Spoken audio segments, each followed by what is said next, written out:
your attention, for example, is mediated by unconscious forces.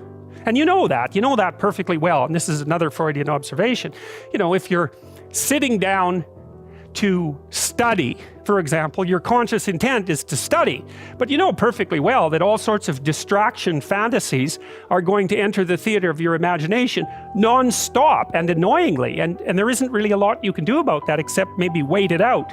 You know, so you'll be sitting there reading and your attention will flicker away. You'll think about, I don't know, maybe you want to watch Jane the Virgin on Netflix or something like that, or maybe it's time to have a peanut butter sandwich, or you should get the dust bunnies out from underneath the bed, or it's time to go outside and have a cigarette, or maybe it's time for a cup of coffee, or it's like all these subsystems in you that would like something aren't very happy just to sit there while you read this thing that you're actually bored by, and so they pop up and try to take control of your perceptions and your actions non-stop.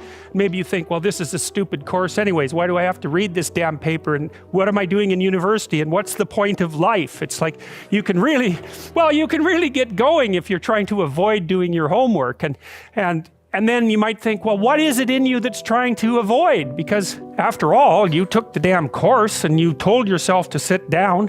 Why don't you listen? Well, because you're a mess.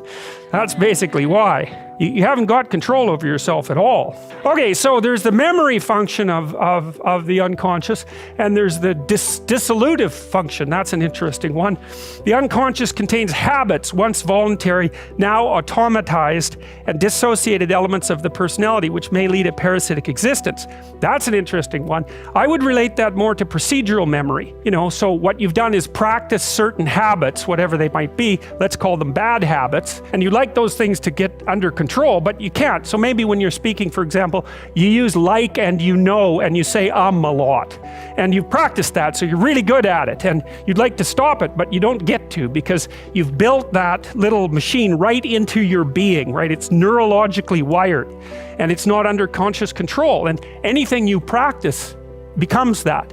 It becomes part of you, and that's another element of the unconscious, a different part. And then there's a creative part, which is that, well, you know, you're sitting around and maybe you're trying to write something, or maybe you want to produce a piece of art or a piece of music, or maybe you're just laying in bed dreaming and you have all these weird ideas, and especially in dreams, it's like, where do those things come from?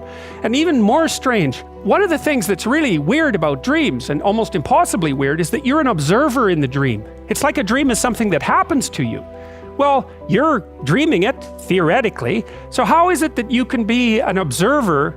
It's almost like you're watching a video game or a movie, but you're producing it, at least in principle, although the psychoanalysts would say, well, no, not exactly. Your ego isn't producing it. Your unconscious is producing it. It's a different thing. And of course, Jung would say, well, it's deeper than that. The collective unconscious might be producing it. It's in some sense, it isn't you exactly, or it isn't the you that you think of when you think of you. And that's the ego from the Freudian perspective, the you that you identify with. That's the ego. And outside of that is the unconscious. The id, that's more the place of impulses, and you could think about those as the biological subsystems that can derail your thinking, right? And that govern things like hunger and sex and aggression, and your basic instincts is another way of putting it. And it's a reasonable way of thinking about it, because these are subsystems that you share with animals. You share them certainly with mammals, you share most of them with reptiles, you share a lot of them with amphibians, and even going all the way down to crustaceans, there's commonality, for example, in the dominance hierarchy circuits. And so these are very, very old things. And the idea that you're in control of them is you're not exactly in control of them. And I would say the less integrated you are, the less you're in control of them, and the more they're in control of you. And that can get really out of hand, you know. You can be, like with people who have obsessive compulsive disorder, for example, which seems to be, I would say, the dissolutive elements in some sense of the unconscious, the way that it's portrayed here.